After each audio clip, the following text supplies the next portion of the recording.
नमस्कार दोस्तों। निरंतर करंट अफेयर्स में आप लोगों का स्वागत है। हम लोग यहाँ पर करंट अफेयर्स के साथ साथ ऐसे और important static facts and figure भी डिस्कस करते हैं जो आपके एग्जामिनेशन में आपके लिए इम्पॉर्टेंट साबित होंगे। इसी कड़ी में आज हम लोग बात करेंगे विजय दिवस 2022 के बारे में। प्रत्येक वर्ष 16 दिसंबर को भारत में विजय दिवस के रूप में मनाया जाता है, क्योंकि इसी दिन 1971 में भारत पाकिस्तान युद्ध में भारत ने पाकिस्तान को पराजित किया था। पाकिस्तान के लेफ्टिनेंट जनरल ए के नियाजी ने 16 दिसंबर 1971 को अपने 93,000 सैनिकों के साथ भारत के समक्ष आत्मसमर्पण किया था, जिसके फलस्वरूप विश्व के मानचित्र पर एक नए देश का उदय हुआ, जिसे आप लोग बांग्लादेश के रूप में जानते हैं। विजय दिवस से संबंधित आपको केवल इतना फैक्ट याद रखना है कि 16 दिसंबर को विजय दिवस मनाया जाता है। बस यही केवल पूछा जा सकता है आपके एग्जामिनेशन में। ये 1971 की जंग तो सभी को याद ही रहती है। अगले टॉपिक पे आ जाते हैं हम लोग, नमामि गंगे परियोजना से संबंधित। नमामि गंगे परियोजना को संयुक्त राष्ट्र ने अपने वर्ल्ड रिस्टोरेशन फ्लैगशिप प्रोजेक्ट में शामिल किया है और ये विश्व के उन चुनिंदा परियोजनाओं में शामिल हो गया है जिसे यूनाइटेड नेशन प्रकृति के संरक्षण में अहम मानता है। तो यहाँ से आपको ये फैक्ट याद रखना है, नमामि गंगे परियोजना को संयुक्त राष्ट्र द्वारा अपने वर्ल्ड रिस्टोरेशन फ्लैगशिप प्रोजेक्ट में शामिल किया गया है। ये फैक्ट आपको याद रखना है। और इसकी घोषणा यूनाइटेड नेशन ने जैव विविधता सम्मेलन के दौरान की। बात जैव विविधता की हुई तो जैव विविधता सम्मेलन भी एक अलग से टॉपिक हो जाएगा हमारा इस साल का, बहुत ही इंपॉर्टेंट टॉपिक। सीधे क्वेश्चन पूछा जा सकता है कि जैव विविधता पर कन्वेंशन, जिसे कन्वेंशन ऑन बायोलॉजिकल डाइवर्सिटी कहा जाता है, किस शहर में आयोजित किया गया? तो आपको मॉन्ट्रियल नहीं भूलना है, इसे एकदम रट लेना है। ये बहुत ही मोस्ट इंपॉर्टेंट क्वेश्चन आपके सामने है। मॉन्ट्रियल कनाडा में अवस्थित है और ये United nation convention on biological diversity का 15वां संस्करण था। ये फैक्ट आपको जरूर याद रखना है, ये बहुत ही इंपॉर्टेंट है, जरूर ही पूछा जाएगा किसी ना किसी एग्जामिनेशन में। जैव विविधता पर कन्वेंशन 15वां मॉन्ट्रियल में हुआ, ये आपको याद रखना है। और इसी कन्वेंशन में भारत के नमामि गंगे को विश्व के 10 प्रमुख पर्यावरण संरक्षण के परियोजनाओं में चुना गया है। बात कर लेते हैं नमामि गंगे के बारे में। तो आपको याद रखना है जून 2014 में इसको सरकार ने लॉन्च किया था। सरकार की ये फ्लैगशिप प्रोग्राम है और इसका क्रियान्वयन केंद्रीय जल संसाधन, नदी विकास और गंगा कायाकल्प मंत्रालय द्वारा किया जा रहा है।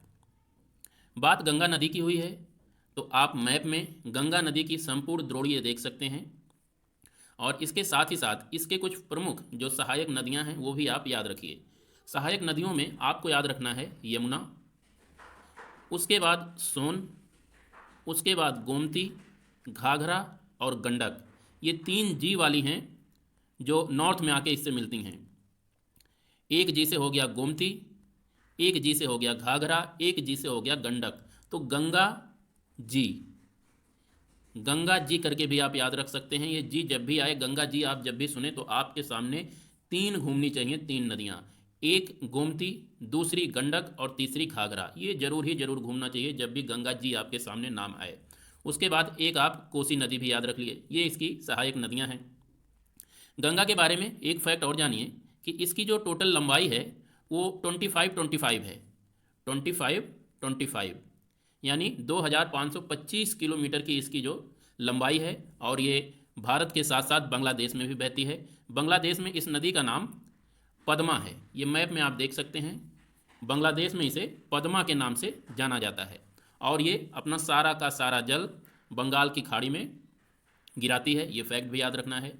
ब्रह्मपुत्रा जो असम से होते हुए बांग्लादेश में प्रवेश करती है, वो भी यहाँ पर जमुना के नाम से गंगा में आके मिल जाती है। ब्रह्मपुत्रा का नाम बांग्लादेश में जमुना है, ये आप याद रखिएगा। मैप में भी सीधे सीधे आपको यहाँ पे दिख रहा है जमुना, ब्रह्मपुत्रा जमुना आके मिल रही हैं। और एक नदी और मेघना, मेघना सबसे बाद में आके मिलती है और सब आके बंगाल की खाड़ी में अपने जल को प्रवाहित कर देते हैं। इसके बाद हम लोग बात करते हैं यूनिक फैमिली आईडी के बारे में। जम्मू कश्मीर द्वारा अभी इसका लॉन्च किया गया है और इसके तहत सभी परिवारों को, जम्मू कश्मीर में निवास करने वाले सभी परिवारों को एक विशिष्ट अल्फा न्यूमेरिक पहचान पत्र दिया जाएगा, जिससे सरकारी योजनाएं उन तक आसानी से पहुंच सकें। माफ़ कीजिएगा, हिचकी आ गई थी थोड़ी। तो ये यूनिक फैमिली आईडी याद रखिएगा। बात कश्मीर की हुई है तो कश्मीर से संबंधित आज हम लोग संरक्षित क्षेत्र देख लेते हैं। प्रोटेक्टेड एरियाज कौन कौन से हैं जम्मू कश्मीर में, उसे देख लेते हैं। तो यहाँ से आपको एक तो सलीम अली नेशनल पार्क को ज़रूर याद रखना है, किश्तवाड़ नेशनल पार्क को ज़रूर याद रखना है और डचीगाम नेशनल पार्क को ज़रूर याद रखना है। ये 3 नेशनल पार्क आपके ज़ुबान पे होने चाहिए क्योंकि यही मोस्ट इंपॉर्टेंट है। इसके अतिरिक्त Gulmarg wild life sanctuary, Kazinag national park, Overa Aru wild life century और राजपरियन वाइल्ड लाइफ सेंचुरी, ये भी यहाँ पे अवस्थित हैं। जम्मू कश्मीर में इतने ही प्रोटेक्टेड एरियाज हैं, आपको इनके नाम अवश्य पता होने चाहिए। आज के दूसरे टॉपिक पे आते हैं, भौगोलिक संकेतक के बारे में, जीआई टैग के बारे में। केंद्र सरकार ने अभी कल ही 9 नई वस्तुओं को जीआई टैग दिया है। 9 नई वस्तुओं को जीआई टैग देने से भारत में कुल वस्तुएं हैं जिन्हें जीआई टैग मिला हुआ है वो 432 हैं, ये आपको याद रखना है। और सबसे अधिक जीआई टैग वाला राज्य कर्नाटक है। अगर उत्तर प्रदेश की बात करें तो उत्तर प्रदेश 34 जीआई टैग के साथ चौथे नंबर पर है। इसके साथ साथ इन 9 वस्तुओं की बात कर लेते हैं कि कौन सी 9 वस्तुएं हैं जिन्हें जीआई टैग मिला है। इसमें सबसे ऊपर हम लोग रखेंगे जो हमारे लिए इम्पोर्टेंट है वो है असमिया गमोचा। ये गमछा है असम का, इसे मिला है जीआई टैग। असम के कुछ अन्य जो जीआई टैग मिले हुए हैं उनमें से तेजपुर लीची आप याद रखिएगा।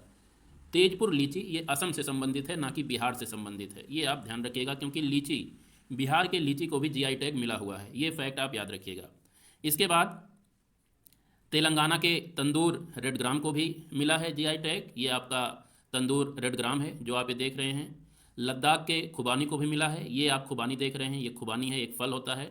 और महाराष्ट्र के सफ़ेद प्याज को भी जीआई टैग मिला है, ये आप देख सकते हैं। सफ़ेद प्याज कितने प्यारे प्यारे लग रहे हैं, तो ये महाराष्ट्र के अलीबाग से हैं, इन्हें आप याद रखिएगा।